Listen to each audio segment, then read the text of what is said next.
छत्तीसगढ़ में जनता की नजर से अगर देखें तो मुख्यमंत्री पद के दो ही उम्मीदवार हैं, एक भूपेश सिंह बघेल और दूसरे डॉक्टर रमन सिंह, जो कि 3 बार मुख्यमंत्री रह चुके हैं, विकास के लिए जाने जाते हैं, चाउर बाबा के नाम से जाने जाते हैं। आज हम डॉक्टर रमन सिंह के घर में हैं, उनके मंदिर को हम आपको दिखा रहे हैं। यहां पूजा करने के बाद डॉक्टर रमन सिंह हमारे साथ जुड़ रहे हैं और आज दिन भर हम उनके साथ रहेंगे और डॉक्टर रमन सिंह से जानेंगे उनकी निजी बातें, उनकी राजनीतिक बातें, उनका जीवन और किस तरह से वो जीवन जीते हैं। डॉक्टर रमन सिंह, आपका बहुत बहुत शुक्रिया, आपने हमें समय दिया और आज हमसे जुड़े। धन्यवाद, बहुत बहुत धन्यवाद सर। हम आपके घर से शुरू कर रहे हैं, आपकी जो जनसभाएं होंगी, लोगों से आप मिलेंगे, वो भी हम देखेंगे, लेकिन सबसे पहले हम ये जानना चाहेंगे कि इस चुनाव में आपके मन में क्या है, जनता के पास जब आप जाते हैं तो उस समय आपके मन में क्या होता है? जनता के सामने और खास तौर से इस पूरे चुनाव अभियान में सबसे महत्वपूर्ण विषय कि छत्तीसगढ़ और छत्तीसगढ़ की हालात इस 5 साल में कहां से कहां पहुंच गया, कैसा छत्तीसगढ़ हम बनाना चाहते थे, कैसा वातावरण छत्तीसगढ़ के अंदर था और ये 5 साल में जिस छत्तीसगढ़ को हिंदुस्तान के अंदर एक प्रतिष्ठा मिली थी, छत्तीसगढ़ डेवलपमेंट के नाम से जाना जाता था, तेजी से विकास करने वाले राज्य, पावर हब के रूप में, स्टील और सीमेंट हब के रूप में जाना जाता था, जो छत्तीसगढ़ डेवलपमेंट के लिए जाना जाता था। आज छत्तीसगढ़ की स्थिति भूपेश बघेल जी ने क्या किया है, छत्तीसगढ़ को ईडी और सीडी की सरकार कहने लगे हैं, करप्शन में सिर से पैर तक डूबा हुआ ये पूरा का पूरा भूपेश सरकार। और ये छत्तीसगढ़ और छत्तीसगढ़ के जनता अब सवाल पूछ रही है, क्या हुआ तुम्हारे वादों का, क्या हुआ उन सारे जन घोषणा पत्र के बड़ी बड़ी बातों का, जो गंगा जल हाथ में लेके, गीता हाथ में लेके सौगंध खाने वाले भूपेश जी और राहुल गांधी जी। आपसे ये सवाल इस चुनाव में सबसे मुखरता से पूछा जाएगा। शराबबंदी की बड़ी बड़ी बात करके घर घर शराब पहुंचाने का काम आपने किया। 10 लाख नवयुवक आज प्रश्न पूछ रहा है बेरोजगारी भत्ता का क्या हुआ। 2 लाख कर्मचारी जिनको स्थायी करने की बात हुई थी, आज वो प्रश्न कर रहा है कि उनकी स्थायी करने का संविदा कर्मचारी, दैनिक वेतनभोगी कर्मचारियों का क्या हुआ, 2 साल का बोनस का क्या हुआ और साथ ही साथ वृद्धावस्था पेंशन, विकलांग पेंशन, निराश्रित पेंशन, ना जाने कितने असंख्य वादे किए थे। वो वादे आज अधूरे क्यों हैं, इस प्रश्न का जवाब जानना चाहेगी। और छत्तीसगढ़ के सारा डेवलपमेंट, सारे विकास के काम क्यों ठप पड़े हैं 5 साल से, जो चूंकि राजनीति की बात हम करते रहेंगे, लेकिन चूंकि मैं यूपी से आता हूं, तो यूपी में जब किसी मुख्यमंत्री या पूर्व मुख्यमंत्री के घर जाता हूं तो बहुत ऐश्वर्य दिखाई देता है। आपका जो घर है वो मैं चाहूंगा कि दर्शकों को कम ये अवसर रहता है कि किसी पूर्व मुख्यमंत्री के घर को देखे, तो एक साधारण घर दिख रहा है। बहुत बड़ा, जितना बड़ा आपका ड्राइंग रूम है उससे बहुत बड़े बड़े ड्राइंग रूम दिल्ली में हम देखते हैं, फ्लैटों में होते हैं। तो 15 साल मुख्यमंत्री आप रहे और घर में हमने जब आपके सहयोगी से बात की तो टहलने के लिए एक हमें लॉन भी नहीं मिला। जो मैंने 15 साल मुख्यमंत्री रहते सरकार के तरफ से जो प्लाट मिला था उस समय मैंने ये आवास बनाया है। पूरे 15 साल के मुख्यमंत्री होने के बाद भी मुझे कोई सरकारी बंगला नहीं मिला और मैं सरकारी बंगला में गया नहीं, इसी बंगले में आया हूँ जो मैंने बनवाया था। और जैसा है, सादगी मुझे पसंद भी है और सादगी के साथ रहना हमारे श्री राम के दरबार के साथ श्री राम के दरबार के साथ, और ये सब इनका सबका आशीर्वाद मिलता रहे भारत। और उसी तरीके से हमारा पूरा परिवार रहता है। और ये घर निश्चित रूप से गणेश जी और कृष्ण जी लकड़ी के हैं। ये बस्तर का आर्ट है, बस्तर में बना हुआ आर्ट है और बस्तर के लोगों ने गिफ्ट किया था। ये उस समय का आज तो एक पूर्व मुख्यमंत्री या मुख्यमंत्री एक एम्बेसडर भी होता है अपने राज्य का, तो ये जो कलाएं हैं ये देखने लायक हैं। अपने घर में डॉक्टर साहब ने लगा रखी है ताकि छत्तीसगढ़ का जो आर्ट एंड कल्चर है वो भी आने वाले लोग देख सकें। सर, किस तरीके से लेते हैं आप छत्तीसगढ़ की राजनीति के अलावा अगर बात करें तो छत्तीसगढ़ की का जो आर्ट एंड कल्चर है उसको किस तरीके से देश और दुनिया को देखना चाहिए? छत्तीसगढ़ में विविधता है और छत्तीसगढ़ में काष्ठ शिल्प का काम बस्तर के सूर्य अंचल में अद्भुत तरीके से विकसित हुआ है और ये अंतर्राष्ट्रीय बाजार में भी इसकी प्रसिद्धि पहुंची है। उसके साथ ही साथ रायगढ़ का एक तारा और बाकी जगहों में जिस प्रकार के काम होता है और हस्तशिल्प के काम होते हैं, कुटीर उद्योग के काम होते हैं, छत्तीसगढ़ के हर जिले की अपनी एक विशेषता है, एक खासियत है। कहीं मिट्टी के काम हो रहे हैं, कहीं आयरन के काम हो रहे हैं, कहीं कॉपर के बहुत शानदार तरीके से कोसा और कॉपर का हम दिखाना चाहेंगे कि कॉपर में भी यहाँ पर दो मूर्तियां हैं। ये भी छत्तीसगढ़ की विशेषता है। ये पूरा जो हमारा जांजगीर चांपा है, कांसा, कोसा और कंचन की नगरी कहलाता है। कांसा, कोसा और कंचन की नगरी कहलाता है। मतलब हुआ कांसा तो समझते हैं। कांसा यानी कांसे के बर्तन से बर्तन बनते हैं, मूर्ति बनती है, थाली बनते हैं, प्लेट बनते हैं और कांसे का बर्तन बहुत पवित्र कहलाता है। हम लोग भोजन करते समय कांसे के बर्तन को यूज करते हैं, कटोरी यूज करते हैं और ये सैकड़ों साल की परंपरा है। बहुत ही हाइजीनिक भी होता है। कोसा का कपड़ा है पूरे के पूरे जांजगीर चांपा से लेकर बिलासपुर संभाग में और अन्य स्थानों में सैकड़ों साल से इसको विकसित किया है। कोसे के साड़ियाँ, कोसे के कुर्ते, कपड़े और कोसे की काम। और कंचन यानी ये कांसा और कोसा जब है तो कंचन अपने आप आएगा, लक्ष्मी बरसेगी, सोना आएगा। तो ये हर जिले की विविधता है अपने अपने अलग क्षेत्र में।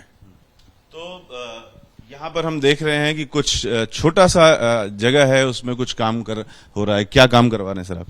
ये लॉन छोटा सा है और शाम को घूमने के लिए बाहर चला जाता हूँ, मगर यदि घर के अंदर ही टहलना है तो इसी मैदान का उपयोग करता हूँ मैं। टहलने लायक तो खैर जगह नहीं है, मगर काम चला लेते हैं। हम लोग परिवार के लोग सब बैठते हैं यहीं पे, चाय पीते हैं शाम का, सुबह जल्दी उठ जाते हैं। तो योगा और प्राणायाम के लिए जगह है खुली। डेली योगा करते हैं आप? रोज का मेरा रूटीन है। ट्रेनर भी आता है और आधा घंटा पौन घंटा समय देता हूँ मैं। तो ये जगह है जहाँ पे मुझे सुबह 1 घंटा समय देता हूँ। अभी मैं बात कर रहा था आपके सहयोगियों से भी, तो ये पूछ रहे थे कि डॉक्टर रमन सिंह का जो मन है वो किन चीजों में रहता है? छत्तीसगढ़ की जब वो राजनीति करते हैं तो उनके क्या प्रिय विषय हैं?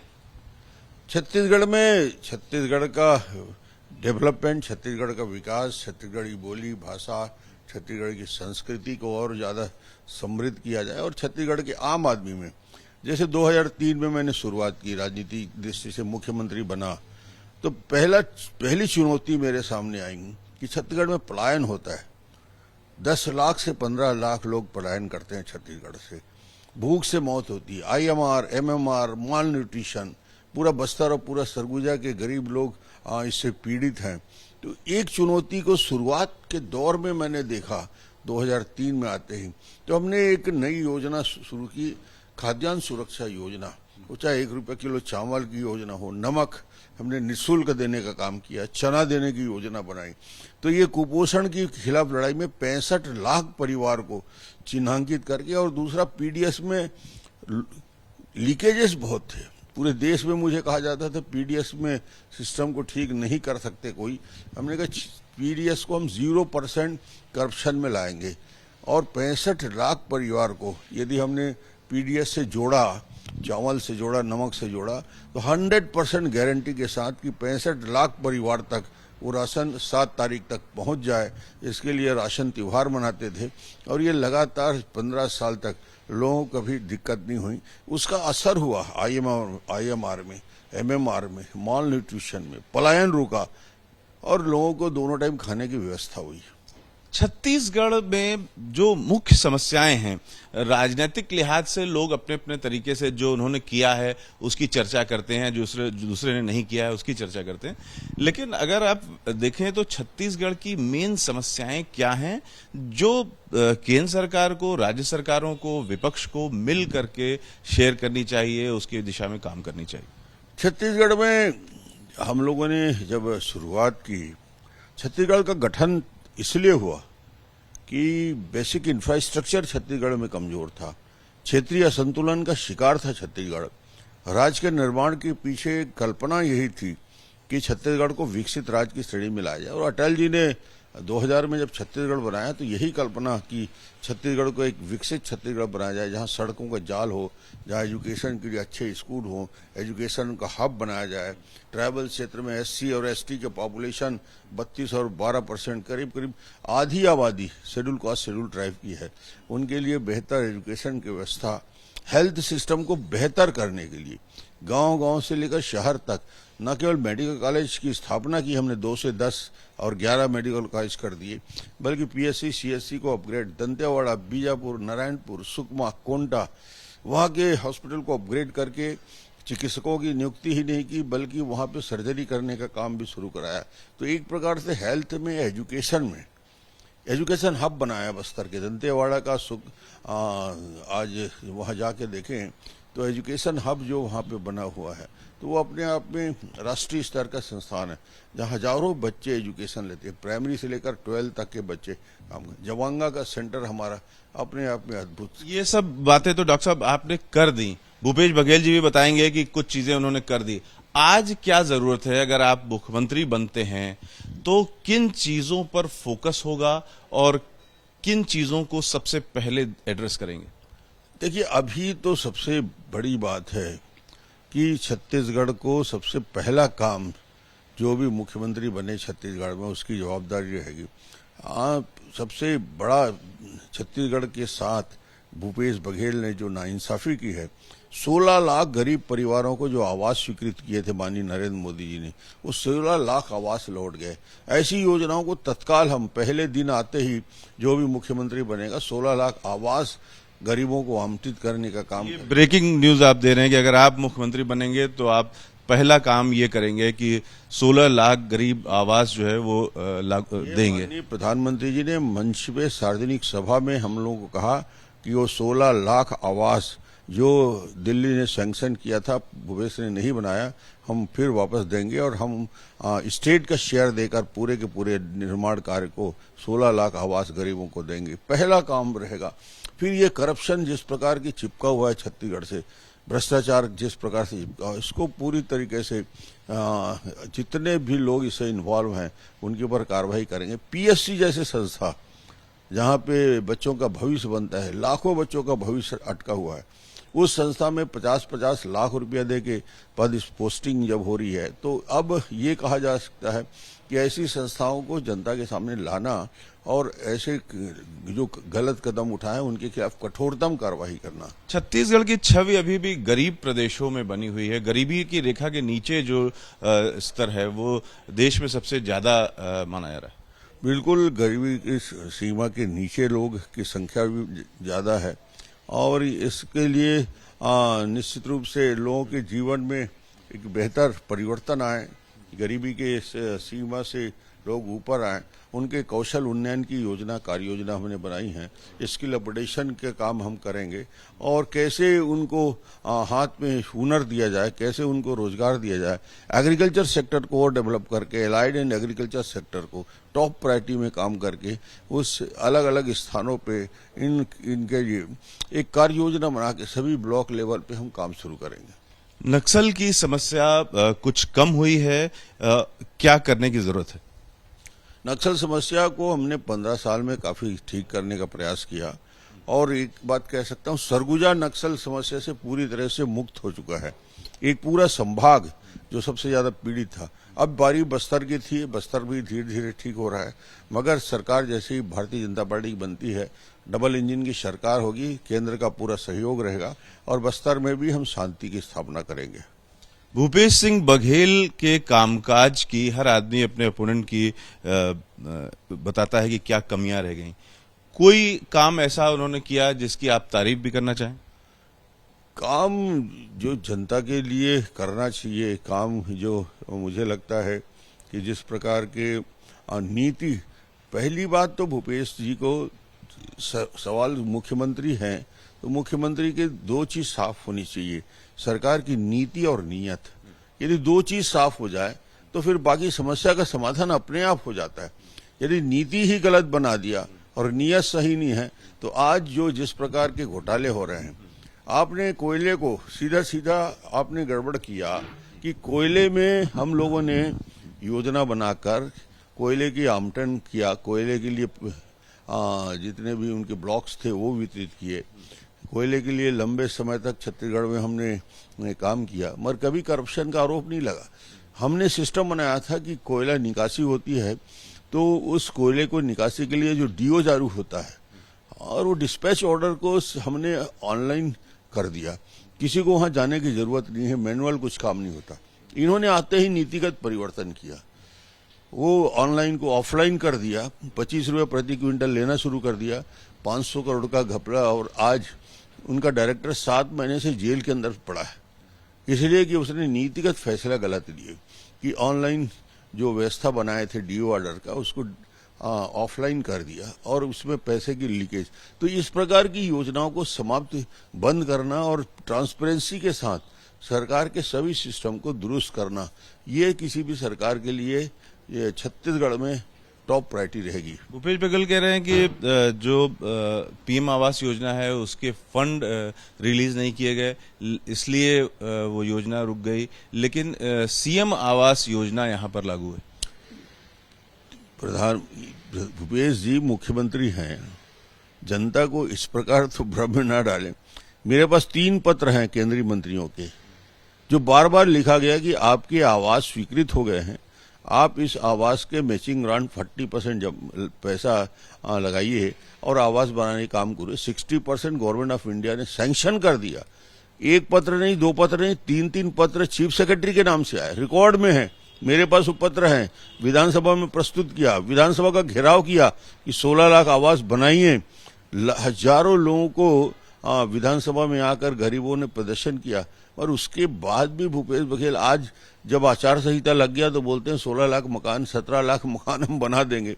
अरे भैया, अब तुम तो गए हो, लौट के नहीं आने वाले हो। इसलिए नहीं कि गरीबों का आवास जो छीनेगा वो छत्तीसगढ़ में शासन नहीं कर सकता, जनता उसको बदल देगी और ऐसी सरकार लाएगी जो गरीबों के हित में काम करे। लोगों से आप क्या कह रहे हैं भूपेश बघेल के कामकाज पे जो सबसे बड़ा आप फेल्योर बता रहे हैं वो क्या है? भूपेश बघेल के काम का सबसे बड़ी असफलता है वो है जनता का विश्वास खो देना। कहीं भी जनता को विश्वास में लेकर काम नहीं किया। वो चाहे आज आपको मैं पंचायत स्तर में बोलूंगा, गांव में बोलूंगा, जो इंफ्रास्ट्रक्चर के सारे काम जो 15 साल में हमने मजबूत सड़कों का जाल बिछाया था, बाकी काम किया था, स्कूल बनाए थे, सारे काम बंद कर दिया। तो भूपेश की असफलता है कि छत्तीसगढ़ को जो तेजी से विकसित हो रहा था उसके डेवलपमेंट को रोक दिया। ये डेवलपमेंट जरूरी है छत्तीसगढ़ में। जो बाकी क्षेत्रीय पार्टियां हैं यहाँ पर लड़ रही हैं, जोहार पार्टी से लेकर के जोगी जी की पार्टी और आम आदमी पार्टी, बहुजन समाज पार्टी, इन सब का कितना रोल रहेगा और किस का वोट कटेगा? निश्चित रूप से वो चाहे आप पार्टी का विषय हो, चाहे बसपा का विषय हो, चाहे गोंडवाना का विषय हो, गोंडवाना गणतंत्र परिषद का विषय हो, या जोहार पार्टी जैसे छोटी छोटी पार्टियां हैं, इन पार्टियों का एक तीसरी शक्ति के रूप में वोटों का विभाजन करने की इनकी भूमिका होती है। और जब जब हमने देखा है कि ये 7-8% वोट काटते हैं, तब तक कांग्रेस यहाँ पे पराजित होती है। तो इनको आप बहुत सीरियसली नहीं लेते?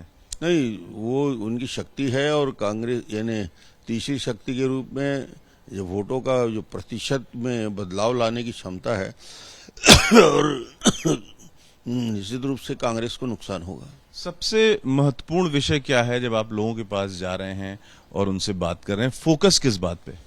फोकस ये है कि एक बेहतर सरकार, तेजी के से विकास करने वाली एक अच्छी सरकार हम बना के देंगे, करप्शन से मुक्त करेंगे, डेवलपमेंट का काम को प्रायोरिटी से करेंगे और छत्तीसगढ़ की जनता के जो आशाएं हैं, उम्मीदें हैं, उस पर 100% खरे उतरने का प्रयास करेंगे। चेहरा भले न दिया गया हो, लेकिन मन में तो ये होता ही है कि भाई काम आप कर रहे हैं, आपका पुराना काम है, तो मुख्यमंत्री पद आपको ही मिलेगा अगर जीतती है बीजेपी। ऐसा कोई निर्णय पार्टी ने नहीं लिया है कि मुख्यमंत्री किसको बनाना है। 2003 में, 2008 में और 2013 में 3 बार छत्तीसगढ़ में सरकार बनी, तो कोई चेहरे डॉक्टर रमन के चेहरे के नाम से चुनाव नहीं लड़ा गया था। सामूहिक नेतृत्व में हमने चुनाव लड़ा है और सामूहिक नेतृत्व के बाद विधायक दल की बैठक में निर्णय होता है। अब भी यही होगा कि सामूहिक नेतृत्व में हम चुनाव लड़ रहे हैं। चुनाव जीतने के बाद विधायक दल की बैठक होगी और उसमें 1 घंटे में हम विधायक दल का नेता चुन लेते हैं और उसका वही मुख्यमंत्री होता है। तो ये प्रक्रिया बीजेपी में स्वाभाविक रूप से छत्तीसगढ़ में वर्षों से हम अपना रहे हैं। इसमें कहीं कोई विरोधाभास नहीं है, मतभेद नहीं। बहुत शुक्रिया डॉक्टर साहब। Ravikant, ABP news, Raipur.